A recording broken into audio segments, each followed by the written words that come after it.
അപ്പം ഇന്നത്തെ പരിപാടി ബീഫ് കറി വിത്ത് ബീട്രൂട്ട് ഉപ്പേരി. ആദ്യം ബീഫ് കട്ട് ചെയ്ത് നന്നാക്കാം.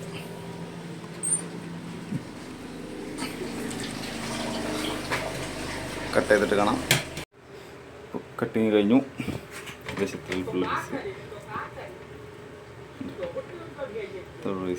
ചെയ്തു. ഇനി കഴുകണം. ഇതിൻ്റെ നെയ്യ് കൊടുത്തിട്ടില്ല. ഇതിന് പുറത്ത് പൂച്ചകൾ കൊടുക്കാൻ വേണ്ടിയിട്ട് കട്ട് ചെയ്ത് ചെറിയ പീസാക്കിയിട്ട് ഇനി കഴുകിയെടുക്കാം. ബീഫ് കഴുകി ഇനി കുക്കറിലേക്ക് ഇടാം.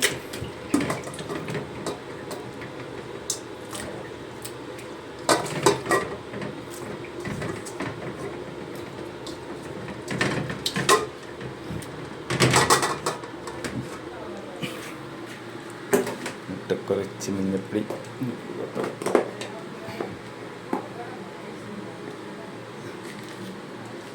കുറച്ച് മഞ്ഞൾ, സ്പൂണ് ശരിക്കും ഇടണം, പക്ഷേ നമ്മൾക്കൊരു അളവുണ്ട് ഇവിടെ.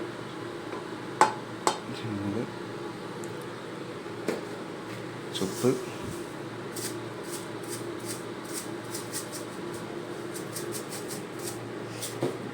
ചൂടുവെള്ളമാവുന്നുണ്ട്.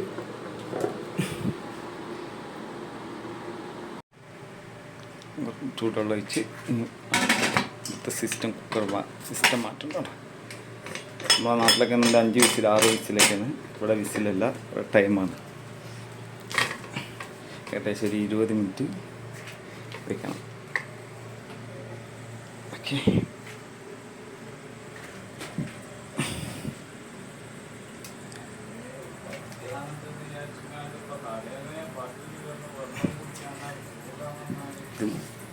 ഒപ്പമുള്ള മിസ്സുള്ള വേറെ ആളെ ചോറാണ്. നമ്മൾ ചോറ് വയ്ക്കാനായിരിക്കുക. ഇതിങ്ങനെ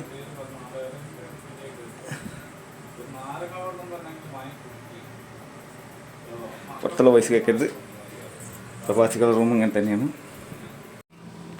ഏകദേശം 12:20 വെച്ചത്. ഞാൻ ഏകദേശം ഒരു 20 മിനിറ്റ് കഴിഞ്ഞിട്ട് കുക്കർ ഓപ്പൺ ചെയ്യണം. ഇനി നമുക്ക് ബീട്രൂട്ടും ഉള്ളിയും തക്കാളി നന്നാക്കാം.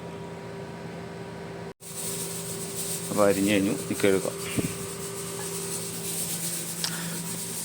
അല്ല, നന്നാക്കി കഴിഞ്ഞു. ഈ കഴുകാം.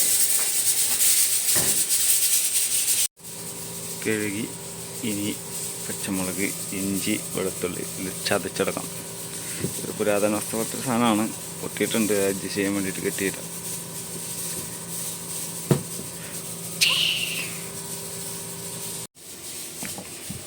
ഏകദേശം 20 മിനിറ്റ് കഴിഞ്ഞിട്ട് മെല്ലത് ഓഫാക്കിയിടാം. ഇവിടെ ഇങ്ങനെ വിസിൽ 1, 2 അല്ല, ഇങ്ങനെ അടിച്ചുകൊണ്ട് പോകും.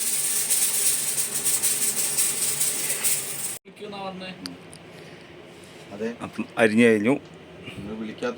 ബീഫ് കറിക്കല് ഇട്ടിട്ട് ചതച്ചത്.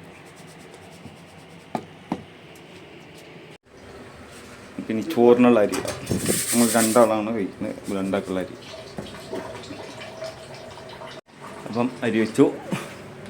ഗ്യാസ് കത്തിക്കാം. ഒറ്റയ്ക്ക് ചെയ്യുന്നുണ്ട്, റിസ്ക്കാണ്. പണിക്കാരൊക്കെ വെക്കാനാണ്. അമ്പ അത് തന്നെ കത്തിപ്പോളി. ഞാൻ പണിക്കാരാക്കണം.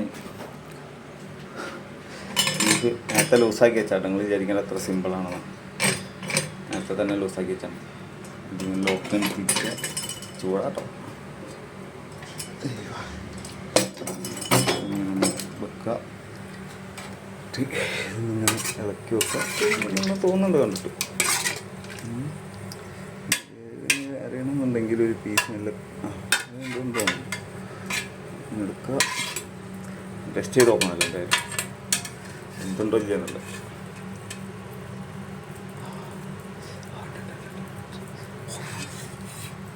നല്ല ചൂട്.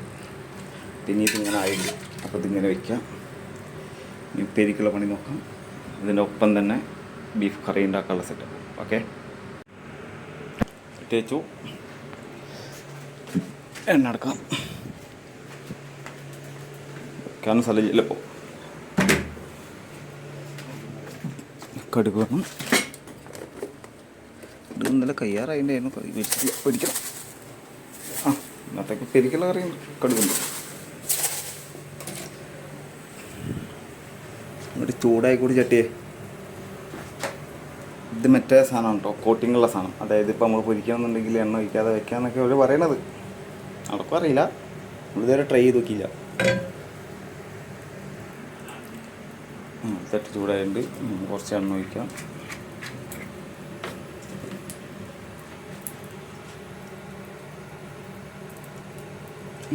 കൂടുതലാന്ന് തോന്നുന്നുണ്ട്, എന്നാലും കുഴപ്പമില്ല. നമുക്ക് വെള്ളം കുറച്ചുള്ള ഇതാവുമ്പോൾ ഫ്രൈ ആയി പെട്ടെന്ന് ഫ്രൈ ചെയ്യും. ഓക്കെ,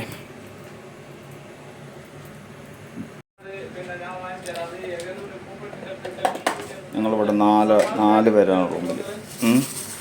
അപ്പോൾ സൗണ്ടുകളും കാര്യങ്ങളൊക്കെ നല്ല ഉണ്ടാവും. ഒരു കാര്യമില്ല, പ്രവാസികളാവുമ്പോൾ അങ്ങനെ തന്നെയാണ്. അപ്പോൾ അതിനായിട്ടൊരു സൗകര്യം ഉണ്ടായുള്ള പാടത്തും പറമ്പത്തും നമുക്ക് പോകാൻ പറ്റില്ലല്ലോ. ഉള്ള സൗകര്യം വെച്ച് നമ്മൾ ചെയ്യാം. കടുകിട്ടു, സൈഡിലാക്കി നമുക്ക് ഇട്ടിട്ടിടാം. എല്ലാം കൂടി നടക്കും.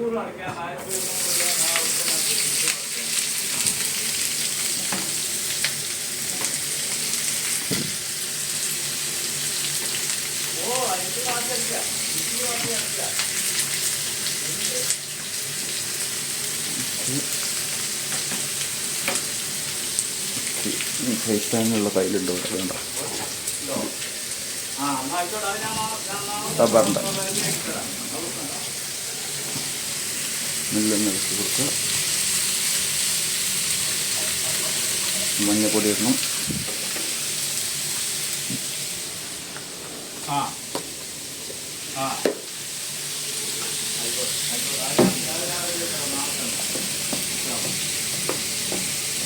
നമുക്കൊരു ഏകദേശം ഒരു അളവാട്ടോ, സ്പൂൺ കണക്കിൻ്റെ അളവൊന്നുമില്ല. അപ്പോൾ പഴയകാലം പഠിപ്പിക്കാൻ നിൽക്കല്ല, അതുകൊണ്ട് സ്പൂൺ കണക്കിൻ്റെ അളവൊന്നുമില്ല. മഞ്ഞപ്പൊടി കുറച്ച് കൂടിയാലും വലിയ കുഴപ്പമില്ല. ഓവറായി കഴിഞ്ഞാൽ മാത്രമേ ചോയ ഉണ്ടാവുള്ളൂ, അതിൻ്റെ ഒരു രുചി വ്യത്യാസം ഉണ്ടാവുള്ളൂ. ഇനി കുറച്ച് ഉപ്പിടുക, കുറച്ച് ചൂടുള്ള വെച്ചിട്ട് വയ്ക്കാം. അപ്പോൾ കറിക്കുള്ള എണ്ണ ഒഴിച്ചു, ചൂടായിട്ട് അതിലേക്ക് ഉള്ളിയിടാം.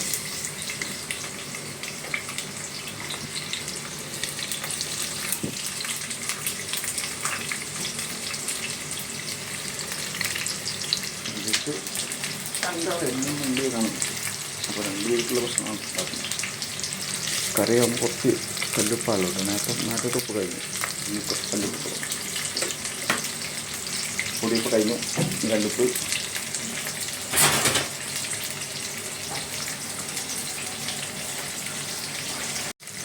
ഇളക്കുന്നു. ഇളക്കി കഴിയുന്നത്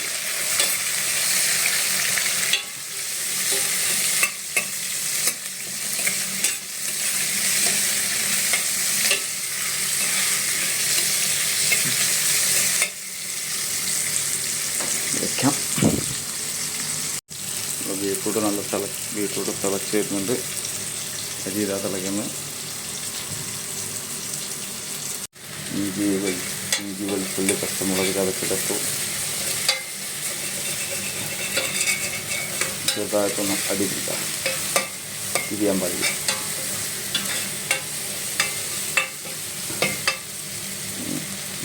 തക്കാളി ഇട്ടിട്ട് മസാലപ്പൊടികൾ ഇടണം. ഏകദേശം ഉള്ളി ഇതെല്ലാം ഏകദേശം നല്ല രീതിയിൽ വെന്തിട്ടുണ്ട്. ഇനി നമുക്ക് മസാലപ്പൊടികൾ ഇടാം. മസാലപ്പൊടികൾ ഇങ്ങനെയാണ്: മഞ്ഞൾ, മല്ലി, മുളക്, ഗരം മസാല, പിന്നെ കുറച്ച് ബീഫിൻ്റെ മസാല ഇങ്ങനെ ഇടാം. എരിവൊക്കെ കൂടുതലുണ്ടാവും, നമ്മളങ്ങോട്ട് കൊണ്ട് അഡ്ജസ്റ്റ് ചെയ്യും.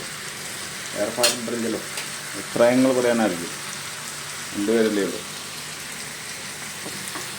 ഇതിൽ കുറച്ച് ആ ബീഫിൻ്റെ നീര് വെച്ചിട്ട് കുറച്ച് ഇളക്കി കഴിഞ്ഞാൽ മസാല ചെറുതായിട്ടൊന്ന് ചൂടാവും. അത് ഇരുട്ടായോ, ഒരു ഇരുട്ട് മൂടിയ പോലെ അങ്ങനെ തന്നെ ഉണ്ടാവും. അടുക്കളയാകുമ്പോൾ അങ്ങനെയാണ്. അപ്പോൾ കണ്ടിട്ട് ഇതിൽ മസാലകളൊക്കെ ഇട്ട് ഒന്നിങ്ങനെ ഇളക്കി ലെവലാക്കുക. എന്നിട്ട് ചെറുതായിട്ട് മസാല ചൂടായി കഴിഞ്ഞാൽ നമുക്ക് ആ ബീഫിൻ്റെ നേരെ എടുത്ത് ഇതിലേക്ക് ഇടാം. ഓക്കെ, ബീഫ് ഇട്ടോ ഇങ്ങനെ തെച്ചിട്ട് ഏകദേശം 10-15 മിനിറ്റ് നല്ലോണം വേവണം. അങ്ങനെ വെച്ച് ഇതിനിടയിൽ നമ്മളെ ബീറ്റ്റൂട്ട് റെഡി ആയിട്ടുണ്ട്. ഇനി മാറ്റി വയ്ക്കണം പാത്രത്തേക്ക്. കറി ഇങ്ങനെ വെച്ച് കുറച്ച് തീ കൂട്ടി വയ്ക്കുന്നു.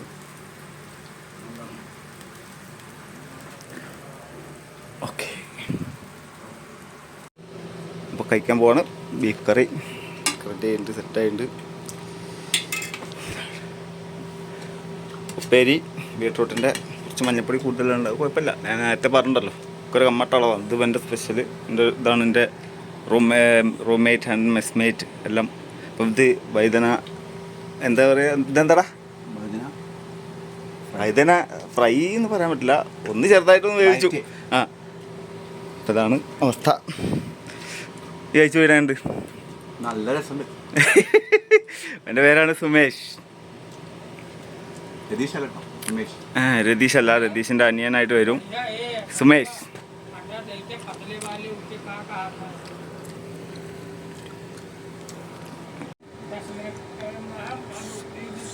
ഇനി എങ്ങനെ നോക്കാം.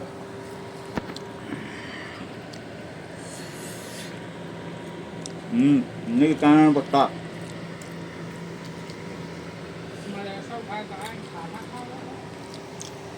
ഉപ്പ് കുറവുണ്ടല്ലോ. ഉപ്പ് കല്ലുപ്പനി. ഓക്കെ, അപ്പോൾ ഓക്കെ. അപ്പം കഴിച്ചു കഴിഞ്ഞു. ഇനി ഡ്യൂട്ടി ഉണ്ട്, ഡ്യൂട്ടിക്ക് പോകാനുള്ളതാണ്. ഓക്കെ.